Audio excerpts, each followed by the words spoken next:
let's talk about price discrimination. So, what's price discrimination? Price discrimination is when a firm charges different prices to different consumers, okay? And this is actually the norm, even though maybe we're not used to thinking of it this way as economists. But think about the last time you went to a shop. You've got like the student price, the senior price, the price with coupons, the price without coupons, the sale price, if you come on a weekend, the matinee price. This could all be for the same good, and there's all these different prices going on available to it. And then you can also think there's lots of other times that we hand over money and we get different kinds of things. So like you can pay a flat rate for unlimited data, for example, where it's like a monthly charge. You can have weird plans where they add to that other stuff, or you get less than unlimited for a price that's like half as much, but a lot less data. You have situations where iTunes, for example, is going to charge you $1.29 to own each song, or you can pay $10 a month for Spotify and get access to every song in their library at this flat rate. And then there's family plans, premium plans. There's other situations where the price is bespoke, and so everyone is offered a different price, and there's sort of haggling going on between you and the seller, trying to find he's trying to feel out how much you're willing to pay, how much he's willing to pay. Anyway, the point is that once you look for it, price discrimination is everywhere. It is the norm. It is how firms actually do business, okay? But it's more complicated than just assuming that they always do the same price. And as we've learned in economics, sometimes those complications are important, sometimes they're not. And in this unit, we're going to treat those complications as being important, okay? So, price discrimination. Why do you do it? First off, let's just clear up one misconception. Price discrimination is the technical term for charging different prices to different people, and it does not have to do with like discrimination against people based on their ethnicity or their religion or their gender. It could if you charge those people different prices, but it can also be the difference between first class and business class, two different prices to get from point A to point B, and it has nothing to do with those things, okay? And in general, we don't think of it as being like linked to discrimination as sort of it's used in its more everyday context. So, price discrimination, different prices for different people. In fact, I would even go further, different prices for different transactions. You can have the same person be offered multiple different prices for each transaction they make. So buy one, get one free is like two different prices on each transaction. The first one costs a certain amount, the second one is free. Okay? Or buy two, get one free, that's like two different prices, or and so on. All right? Why would you want to do this? Well, let's suppose you're a monopolist. Okay? Here's your standard monopoly problem. You've got some kind of demand curve out there, and you've got some kind of constant marginal cost C. And if you are not allowed to price discriminate, you have to choose a single price for every transaction. All right? And we've seen in the last unit that the best way to do this is to find the marginal revenue curve, which has twice the slope as the demand curve, find where that crosses marginal cost, and use that to figure out the quantity you want to sell, and from the quantity go up to the demand curve and figure out the price you want to sell. Now, if you do that, you're going to make profit equal to this area here. But there's a bunch of missed opportunities for profit. We're famously aware of deadweight loss. Okay? These are transactions that would be mutually beneficial if they did occur. People are willing to pay more for a product than it costs to manufacture. And so some kind of win-win arrangement could be reached. But those transactions don't happen. What if instead we could charge these people who don't want to buy at P star some kind of different price? Like this price down here. Call it P double star. Well, now the firm would be able to make this profit off these guys, and these people here would enjoy a little consumer surplus, and the deadweight loss would shrink to this area. And we could even offer those guys a lower price, P triple star, and so on. We could just go on forever offering everybody a different price.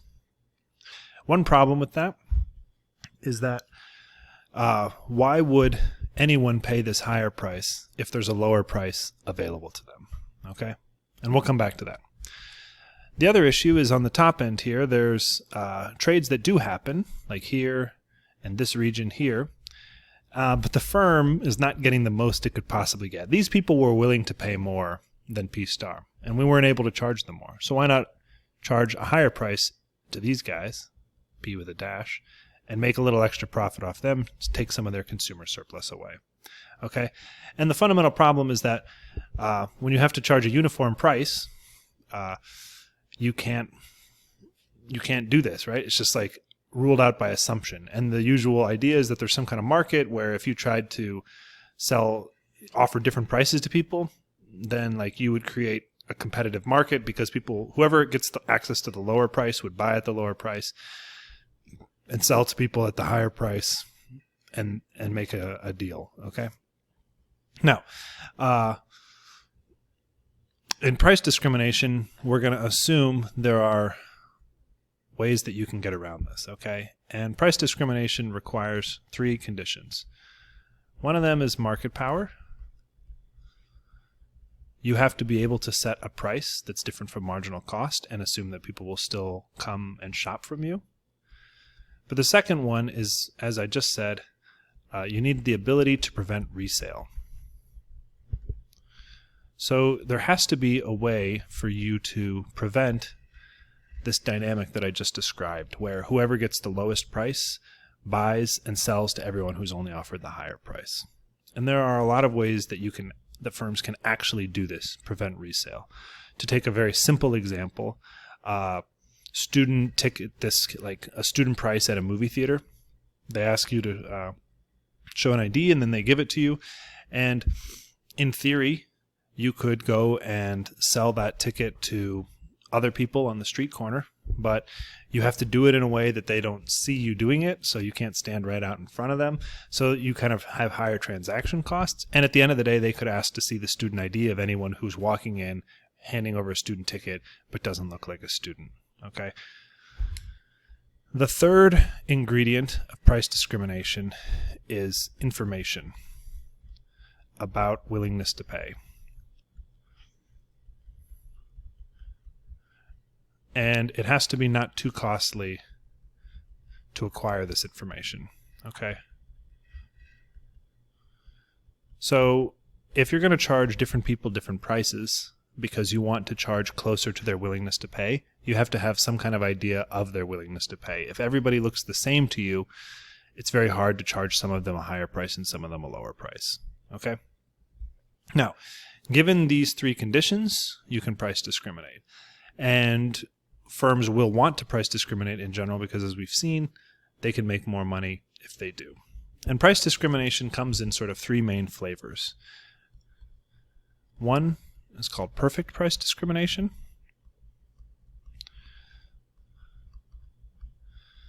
And this is when the firm has more or less perfect information about people's willingness to pay and is able to completely capture all the consumer surplus and maximize profit. Okay. The second one is price discrimination by indicators. So in this one, firms do not know, they don't have perfect information, but there are things about you that are observable, and they know that people with these observable characteristics tend to belong to different demand curves. So a simple example is they might know what country you are in when you're making the transaction, and they can offer different prices to different countries. They know what the demand looks like in each country.